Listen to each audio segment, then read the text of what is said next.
Sa isang kontrobersyal na pahayag, isiniwalat ni Malutikian na di mo rin kasabwat ang Amerika kay Pangulong Kuting Jr. sa mga umano'y nakakatakot na pangyayari sa Pilipinas.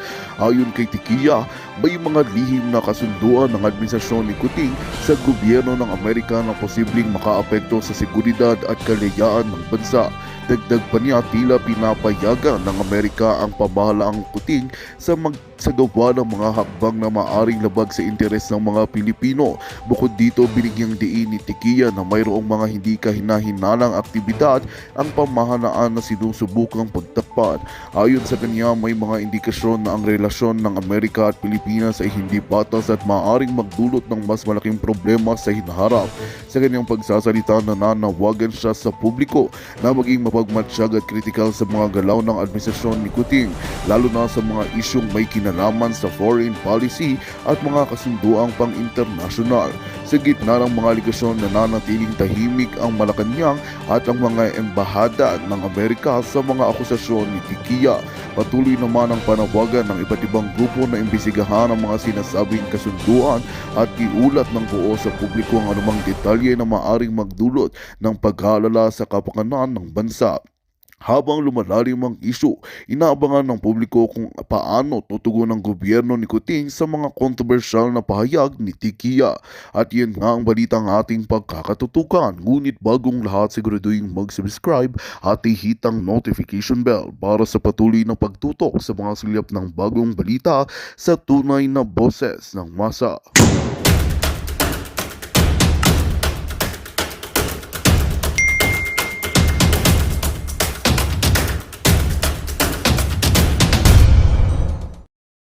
Start by saying talagang itong ginagawa ng kapulisan para manggulo lang, para manakot. They are trying to create an atmosphere of fear para hindi questionin ang kanilang ginagawa. But what Adma reported, I think, is very good for us, the public that is not there in Davao to see, na sinasadya talaga guluhin ang sitwasyon para yung ibang hindi po medyo handa masindak, matakot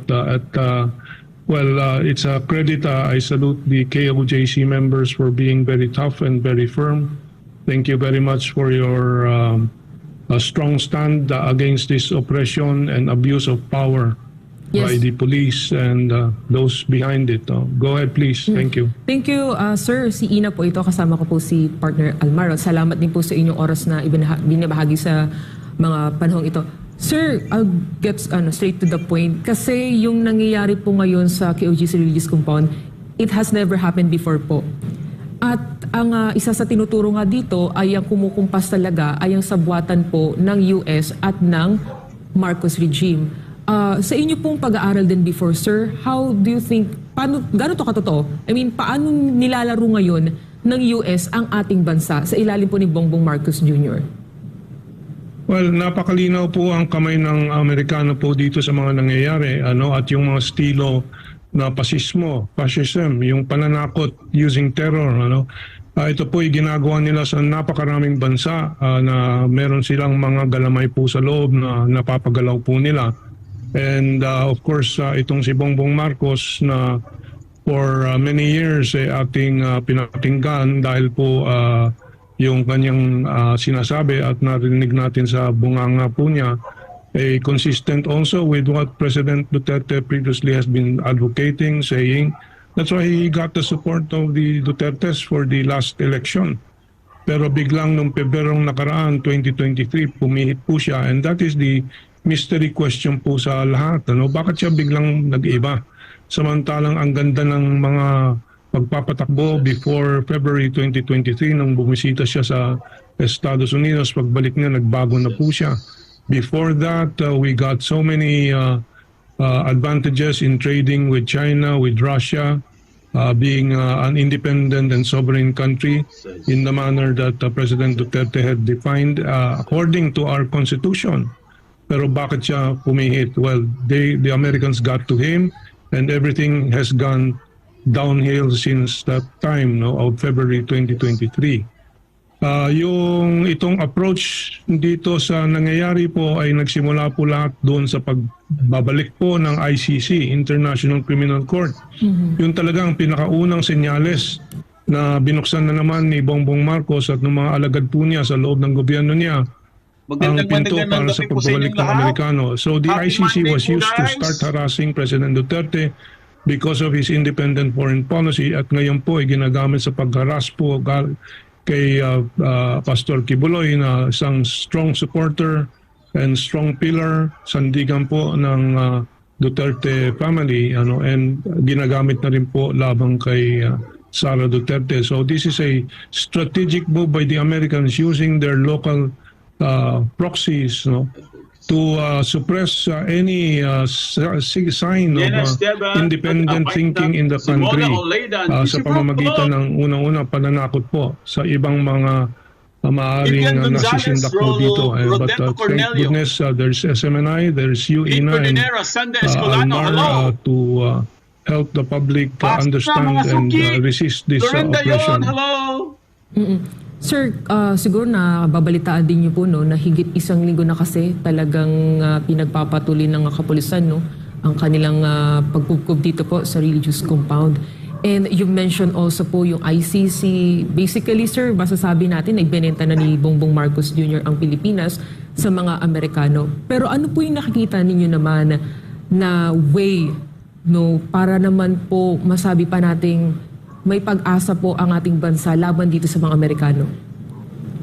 Well, kaya po ganyan ang estilo ng Amerikano. Desperado na po ang Amerikano at na gumuguho na po ang kanilang kapangyarihan sa buong mundo. At hindi po sila talaga makafocus din po dito sa Asia dahil po sila ay absorb doon sa Gaza war po ng Israel at doon sa Ukraine po. Ay parehong nagkakaproblema din ng Estados Unidos sa dalawang lugar na yan. Yung kanilang pivot to Asia na inanunsyo sa 2011 pa, pinilit po nilang ibalik po itong 2021, 2022, pero hanggang ngayon po ay hirap na hirap po sila. These are signs. Itong nakikita po natin kanilang ginagamit na mga malagim na mga estilo, mga pamamaraan, a sign of desperation, not of success. At makikita po natin dyan sa issue na isang ginagamit po nila para siraan po yung relasyon ng Pilipinas at China, yung South China Sea.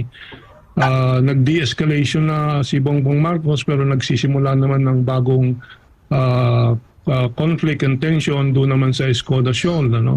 So yan po ang mga ginagawa po ng Amerikano, and tayo naman po nakikita naman ng publiko yung katotohanan sa lahat ng ito.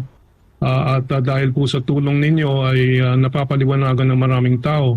Yung kanilang mga kasinungalingan, tulad po ng mga sinungaling po ng kapulisan dyan sa Davao po ay hindi po nakakalusot, at the vast majority of the public understand what is going on, that all these are lies and they are trying to distort the reality.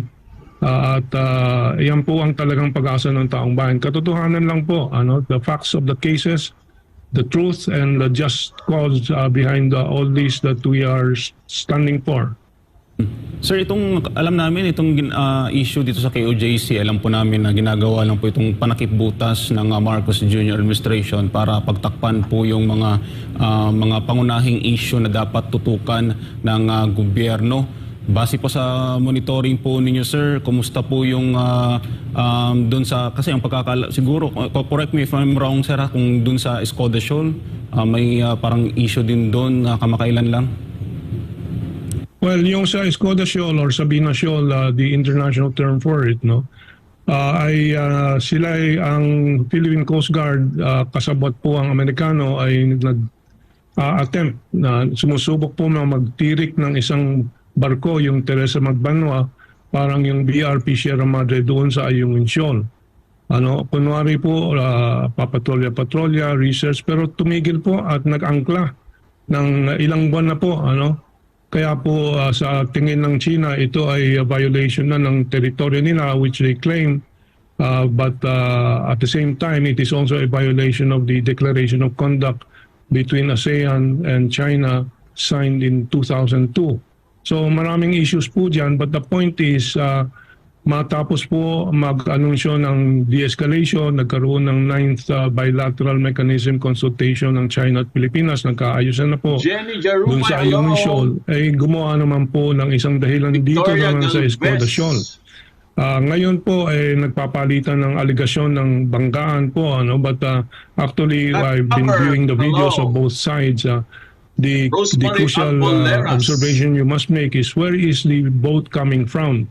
Kung sa kaliwa or port side, yun ang violation po ng International Convention on Collision Regulation. So gumagawa na naman po ng bagong dahilan para magkaroon ng tensyon diyan sa South China Sea. Nung naayos na po sana ni Bersamin nung kanyang inanunsyo na magpupulong nga ang Pilipinas at China at nagkaroon ng kasunduan na status quo muna doon sa BRP Sierra Madre sa Ayungin at nagkaroon naman ng katahimikan doon. Bigla na lang sumulpot na naman dito sa Escoda Shoal. That's the situation there.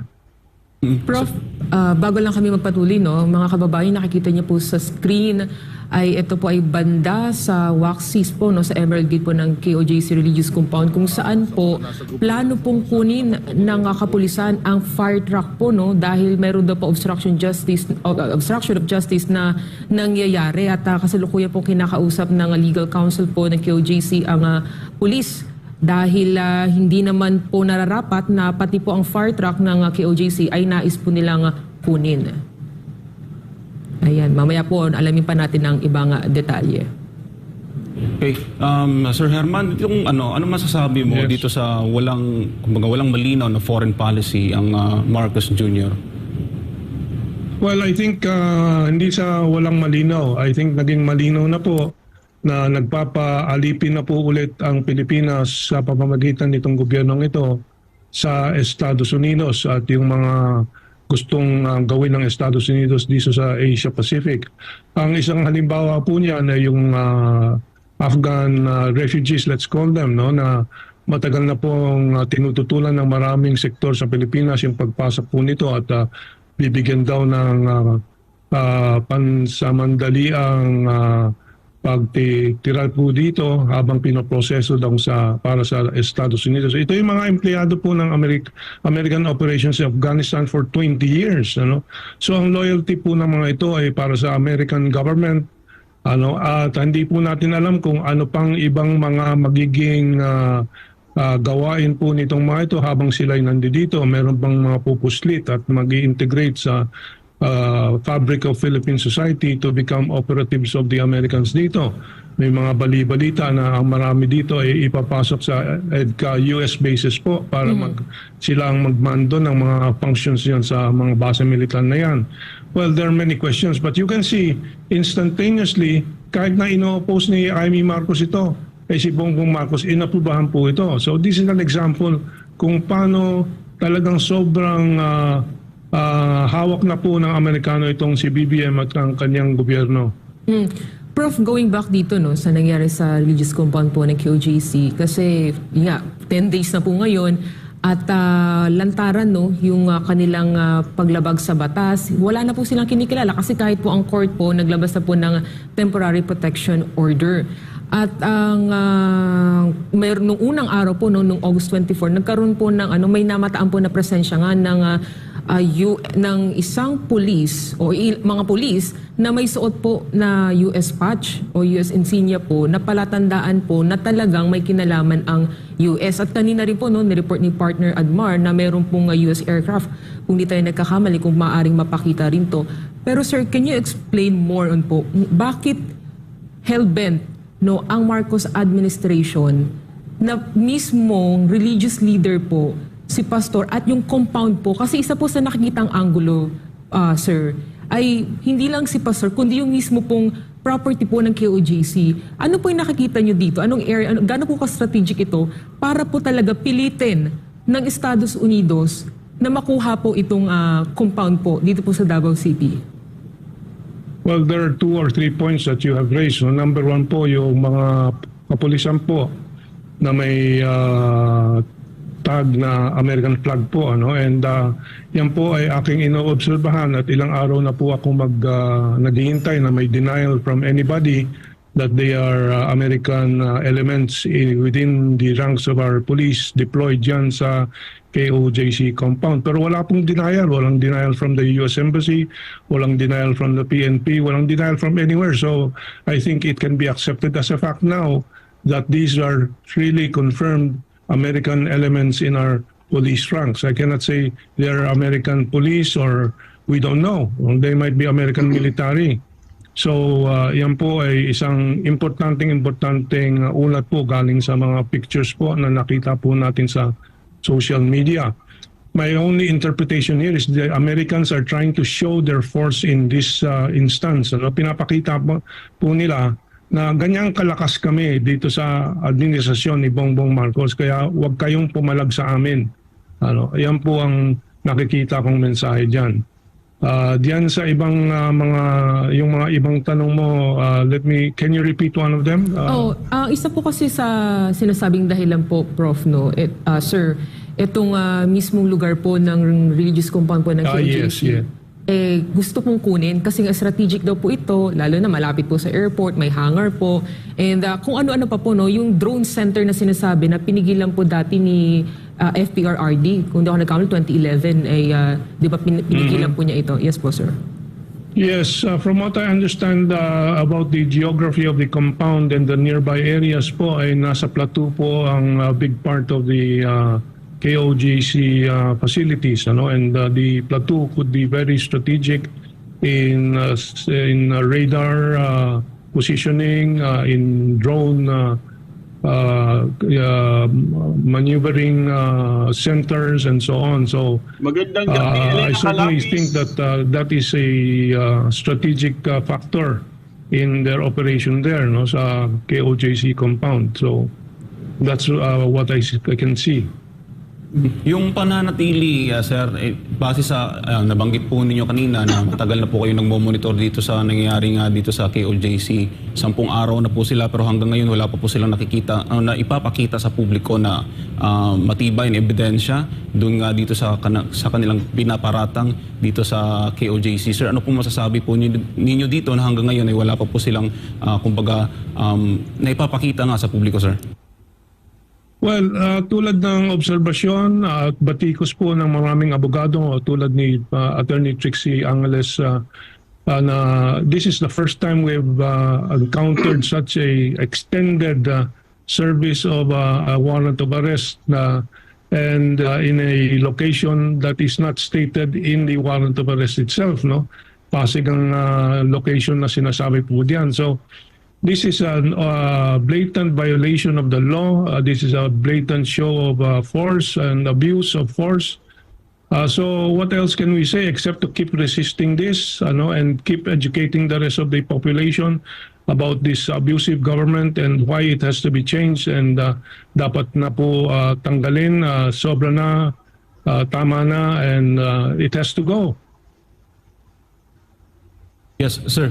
Sa tingin po, sir, pang nagtagal pa po itong dito sa itong mga pulis diyan sa KOJC compound, sa tingin po ninyo, sir, mag-ignite pa ito ng kumbaga galit pa sa mas maraming Pilipino nga dito nga sa pinapakita ng kapulisan diyan sa KOJC? Well, kung ako ay magiging isang ehemplo, talagang gigil na gigil po ako pagka nakikita ko po itong mga senaryo galing sa KOJC compound. Gigil na gigil ako na pati ang korte na nag-issue po ng writ of amparo ay kakasuhan ng gobyerno. Wala na pong sagrada po. Wala na pong sagrado para sa kanila. They will keep pressing this and I don't think the people will stand for it. I don't think the military officers will stand for it. I think yung mga naririnig natin, nababasa natin from the retired military officers is already a burning sentiment in many of our own active military officers, and the day of reckoning will be coming. Yes, and sir, maiba ko ng onte, no, tungkol naman dito sa sinasabing intelligence. Kasi until now, they believe that pastor is nandun po sa loob ng compound. Pero very ridiculous na kasi, sir. About 5,000 police na po ang kanilang pinadala. Meron na po nga nasawi, ilan na po ang sugatan. Lalo na po noong mga unang araw, no, grabe po yung kanilang karahasan nun. Tapos meron pa po sila mga high-tech na kagamitang dinadala, meron pang drones, meron pang chopper, lahat na po halos no pinadala nila sa religious compound. Still, no, because of their intelligence. Do you think, sir, meron ba talagang intelligence o talagang failure na yung tinatawag, walang intelligence at all? Well, number one, again, yung mga pinapakita ng kapulisan under the present administration, yung mga high-tech gadgets, ng mga numbers of troops that they have sent in, 3,000 and so on. Lahat po yan ay pansindak, and of course with the American flag lingering around, with the American message din na kami kasama dito sa use of force na to. But to use intelligence as a word to describe them, oxymoronic po sa English po yan.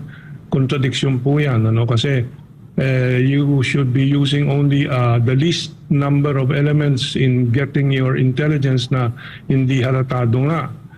So I don't think it is as you have mentioned, both of you, as Attorney Trixie Cruz Angeles has also mentioned, this is aside from being a sindak operation, paninindak po, a fishing operation, trying to get more and more information, trying to get more information about the compound and so on. That's all. Because I heard the SMNI legal counsel say that as far as he can remember, Pastor Kibuloy had already left the compound as early as March of this year. And I think this has been echoed by some other sources. So far, after 10 days with 5,000 men, wala pa silang makita. They None must at be all. searching for something that None at all, sir. Wala talagang resulta. In fact, nagsira-sira na po sila ng gamit doon. Oo. Nothing at all. Nothing at all. So this is not an intelligent move on the part of the police, but it is a show of their stupidity and idiocy. Sir, libo-libo yung mga pulis na nandyan sa KOJC compound, tapos ngayon meron tayong mga kinakaharap na mga issues like tumataas ang krimen, tapos ngayon meron pong sama ng panahon na yung ibang parts po dito sa Metro Manila ilubog na po sa tubig baha na kung saan kinakailangan po ng augmentation or puwersa para po tumulong dito nga sa ating mga kababayan nga nalubog sa tubig baha. Ano po masasabi po ninyo na lahat po ng kumbaga hindi lang kapulisan kundi lahat ng resources po ng ating pamahalaan ay nakatutok na ngayon dyan sa Davao City? Kwentahin lang natin yung sweldo ng 3,000 o di 4,000 o 5,000 kapulisan po dyan araw-araw. Yung pagkain po dyan araw-araw nitong libo-libong mga kapulisan, yung gasolina ng eroplanong umiikot, yung helicopter, yung drones, milyon-milyon po ang ginugugol para dito sa fruitless search po nila. But in front of me on my screen sa computer ko po, nag-review po ako ng record ng kapulisan. Ang dami pong balita ng mga 8 Filipino cops arrested for robbery, extortion, 4 more cops charged over theft of ex-professor's house, cops, 3 others arrested for alleged theft, and so on. Kaya tama po yung kanyang security preparations po and security measures dyan sa KOJC compound, screening the police, the things that the police are bringing into the compound, because talagang napakahirap po pagkatiwalaan pag ganyan pong ginagawa ng kapulisan na ginugulo ang sitwasyon, baka nga para makapasok po ng anumang elemento na pwede nilang gamitin laban kay Pastor Kibuloy at sa KOJC. Baka biglang may magpasok dyan ng bomba at iakusahan ng KOJC. Yes. Na nagpaplano ng terorismo and all these things.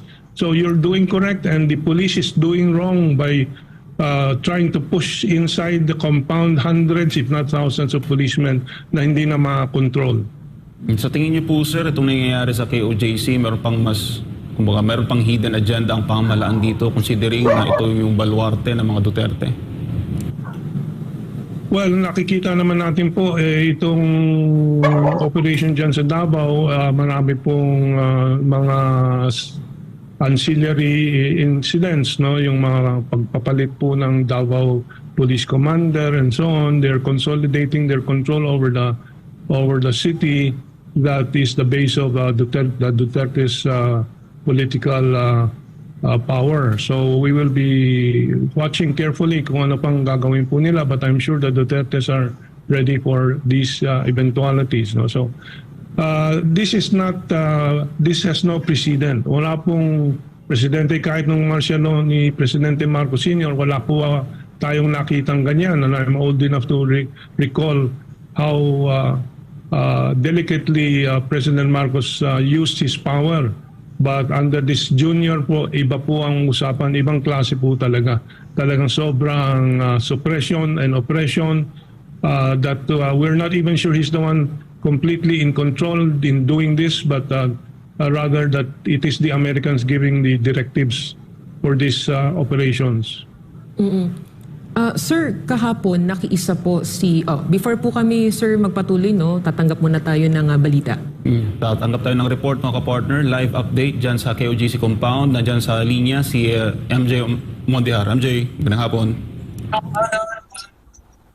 Mga partner dyan sa studio, alas 3 na ngayon ng hapon dito sa ating compound sa KOJC at sa aking pong likod. Ito po yung ginagawa na every 3-hour prayer ng ating mga kapatiran dito sa ating mahal na compound bilang pagpapakita na wala tayong ibang sandata dito sa loob ng compound kundi ang ating mga dalangin. Ang schedule dito mga partner ng prayer ay alas 6 ng umaga, alas 9 ng umaga, alas 12 ng tanghali, balik ng alas 3 ng hapon, which is ngayon alas 6 ng gabi, hanggang mag-umaga yung Ukraine terrestre, alas 9 ng gabi, alas 12, alas 3 na madaling araw. So, sa lahat ng mga nangyayari ngayon, no, ang mga dalangin na lang talaga ang kinakapitan ng mga manggagawa at mga miyembro ng KOJC. Pakita ko lang partner, no, habang nagdarasal yung ating mga kapatid dyan, nandito, no, yung presensya ng mga pulis. At nang sa harap naman natin ay ang KOJC Cathedral, which is yan yung main na bahay-sambahan ng mga taga-KOJC. So ganyan, no, ang sitwasyon dito sa loob ng KOJC compound. Dito po yung Emerald Gate, no, na tinake over po ng mga pulis kaninang umaga at patuloy sila, no, na nagmamando at ang mga papasok dito sa compound mula dyan sa Emerald Gate ay dumadaan po sa inspeksyon ng mga pulis.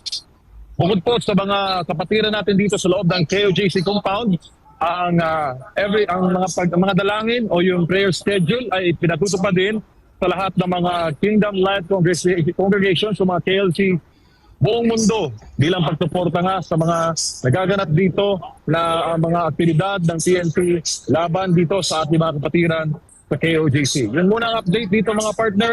Alas 3 ang mga dalangin. Babalik sila mamaya ng alas 6 ng gabi at magpapatuloy po yun yung prayer routines bilang paghingin natin, no, ng tulong sa ating dakilang Ama.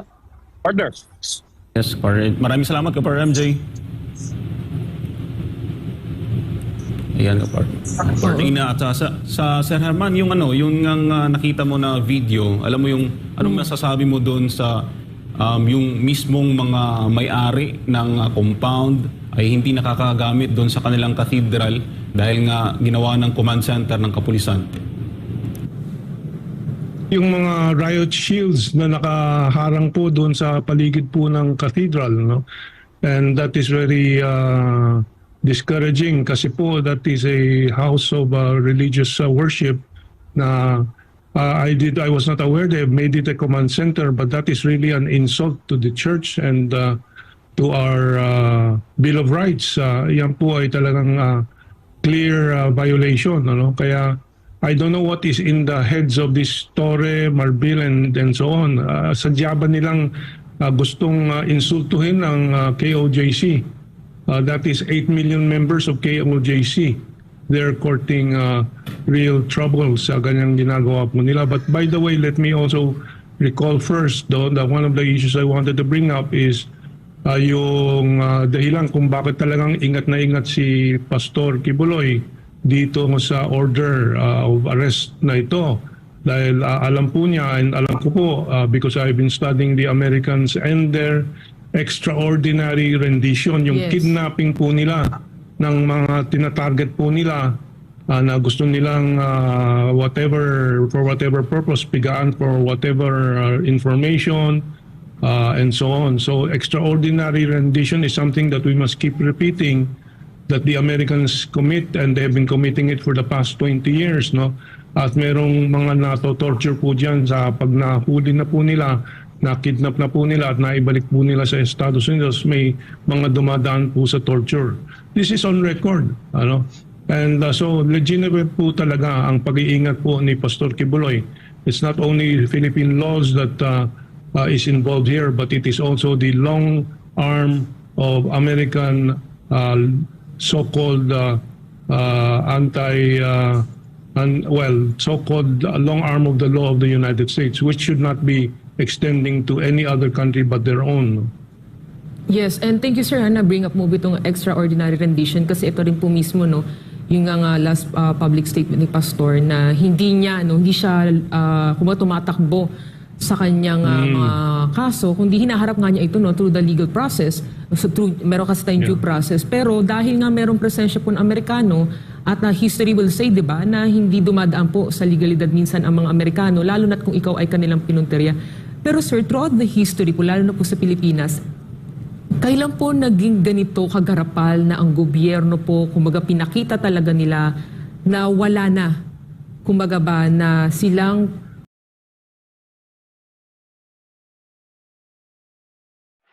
Magandang balita ang hatid namin sa inyo ngayong araw. Sa pagtatapos ng aming balitaan, nagbigay kami ng mga mahalagang impormasyon. Maraming salamat sa pagtutok at pagsuporta sa aming programa. Huwag kalimutang manatili sa mga susunod na araw para sa mga bagong balita at mga kwento na dapat nating abangan. Mula sa Boses ng Masa, magandang araw Pilipinas!